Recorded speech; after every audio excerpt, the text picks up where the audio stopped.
Okay.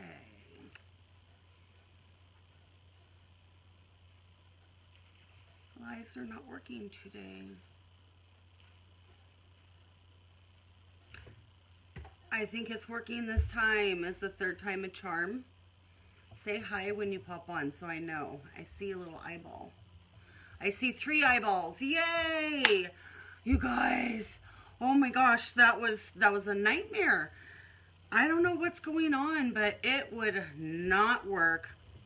2 times I was talking to nobody. And I'd hurry up and have to type it in. I hear my messenger going off, which I know was probably Danelle. Thank you, telling me you're not on. Anyway, whoo! Welcome to Friday Fundamentals. This week we are talking about Dixie Belle's Metallics. But first, before we get into that, I just wanted to tell you guys that, you know, every once in a while, redesign discontinues something. And then, oh, it wasn't you? Danelle says it wasn't her. Well, whoever it was, thank you. Thank you. So every once in a while, redesign gets rid of something they think that maybe isn't that popular, and they discontinue it. They call it retiring. But hi, Robin. Hi, Amy. I saw you pop on. So they had discontinued French ceramics, and you guys complained. And everyone was looking for it. Hi, Nancy, N squared. So guess what? They brought back French ceramics. And they also brought back white fleur. So I just wanted to say, you guys, your voice is... You guys can make things happen, and those are back. So those are on my website if anybody's been looking for them forever. So, like I said in the description, I will take viewer requests. And last week, Vicky sent me a message, and she asked me to talk about the differences in the Dixie Belle Metallics. Okay, Nancy, I've got it for you right there. That one can be yours. The differences in Dixie Belle Metallics. Now, unfortunately, Vicky will have to catch this on replay. Her puppy's not doing so good, and they're at the vet, so... well wishes to your pup, and I hope everything is okay, and we'll be here when you get back and have time to watch. So, Dixie Belle Metallics. There's 3. Well, technically, if you count a glaze, there's 4. I'm not really talking about glaze, but I don't have it here, but I can touch upon it. So they have, back in the day, they had... their metallic system was like a base coat that was still shimmering, but more solid. And then they had a top coat that you had to use with it to make it more shimmery and more shiny. And they were kind of a pain because a lot of times... oh, Vicky, hi! No problem. So a lot of times, you know, you would go to get like the silver, you would need the base coat and the top coat, and they would only have one or the other, and then you're hunting for the other half of it. So Dixie Belle said, no way, Jose, we are going to get rid of those, and we're going to come out with these Mooshine Metallics, okay? I know the glare is really bad. We're having really weird weather. So, okay, so Mooshine Metallics. These are an all-in-one. Okay, it's an acrylic paint, all right, and it comes in 8 colors, okay. I'm going to get back to this because I just want to tell you what we're working with first. Then they had a gilding wax, and it was okay. It was okay, but it dried out really fast. They were really tiny and small. They were only about that tall, really tiny. A lot of people would be like, what am I supposed to do with this? It's hard to wrap around your brain that much actually goes a very far distance. So Dixie Belle says, well, we're getting rid of those because people don't like them like that, and we're going to reformulate it, and we're going to come out with our new gilding wax. So this is the new gilding wax size, and this actually comes in 9 colors. So There's 6 standard, you know, gold, silver, bronze, zinc, black. I'm missing a copper. So, and then there's 3 of the chameleon ones. And those, there's lilac, cactus, and apricot. And those look different in different lights and when you put them on different colors. So gilding wax. And then Dixie Belle also came out with Gemstone Mousse. Okay, and it's just this little guy right here. All right. I think it's like an ounce. Yeah, it's an ounce. It actually will go, if you use it right, it'll go about 10 square feet. So that's pretty good for this little guy right here. So I get questions all the time. And then of course, Vicki said, hey, can we do this? And I was more than happy to do it, about when you use what and what the differences are. So we're going to talk about that right now. So I tend to use the Mooshine if I'm doing something that is a larger project. Or I should say a more all over project. Or if I'm doing a lot of stripes. This is an acrylic paint and it's really pretty thin. I am going to open this one up because it's brand new. And I just kind of want to show you how thin it is because it's really, really thin. Like I very well may spill it on my table if I'm not careful. All right, so, let's see.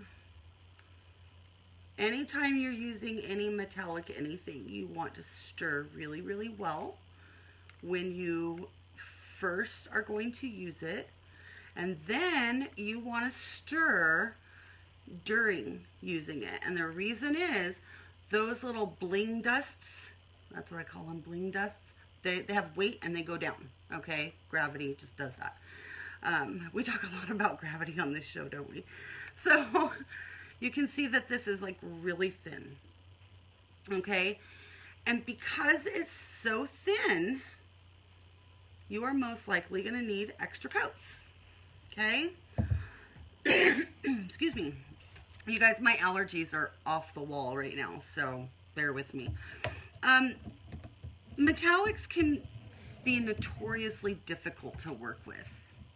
Now, there's going to be a lot of people who, if you're watching their lives, they may say, oh, do it metallics this way. This is how I do it, and it works great. And it does.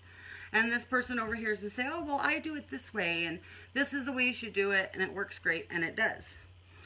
I do it a different way. I'm not going to say that's how you should do it, but it does work great, and try it. I'm a big fan of like little practice boards.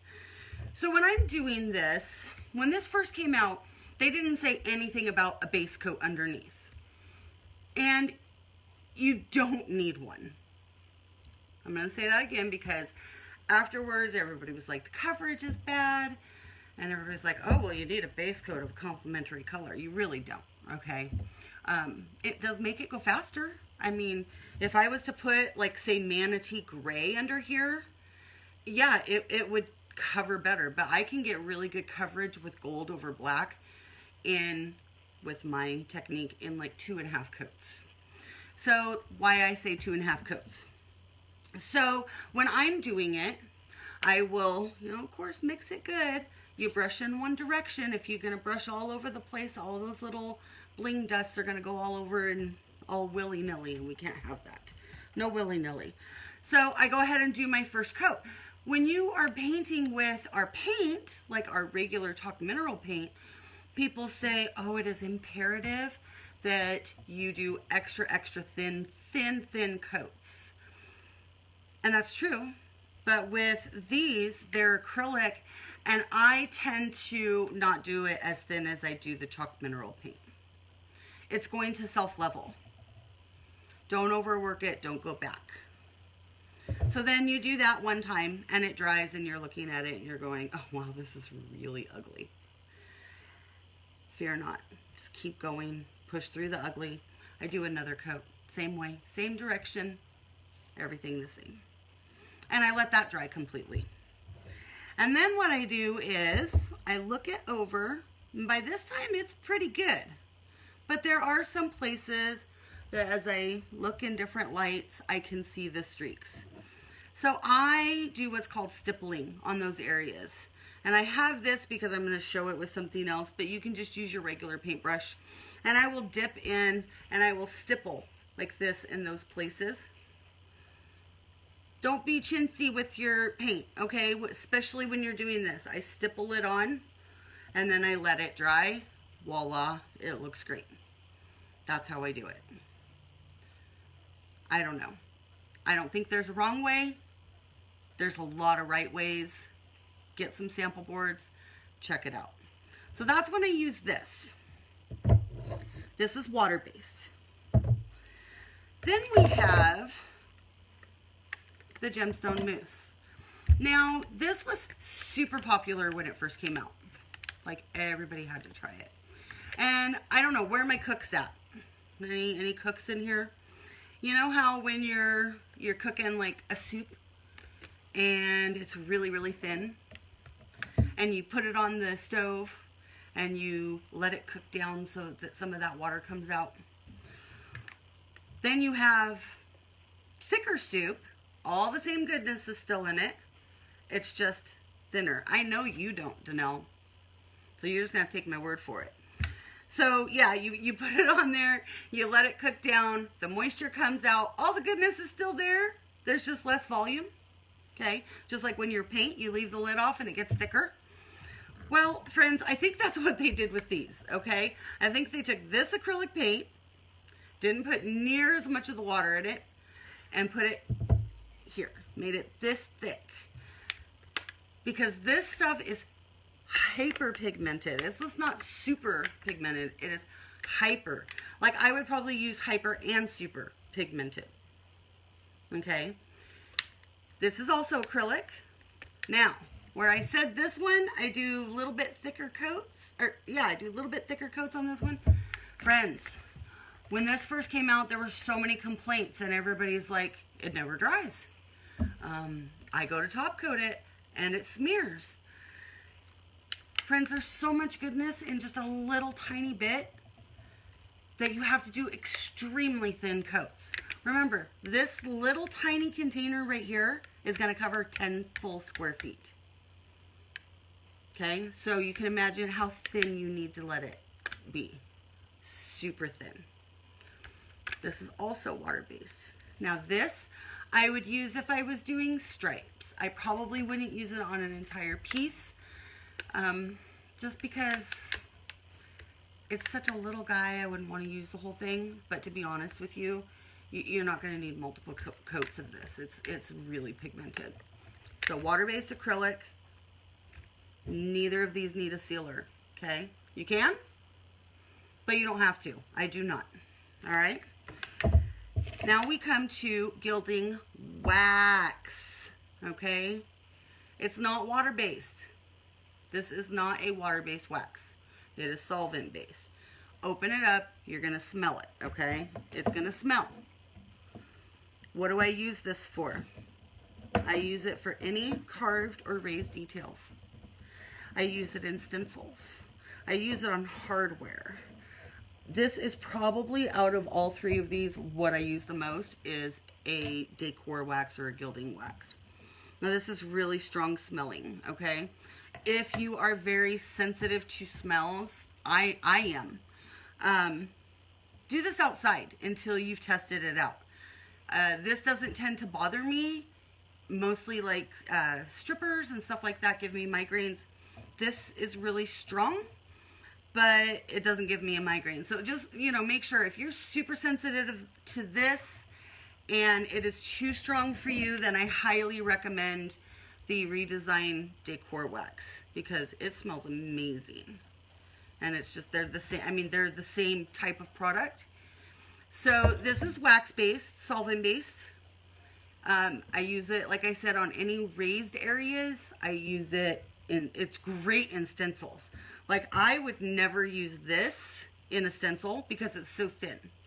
I really do think that it would, it's thinner than the chalk mineral paint.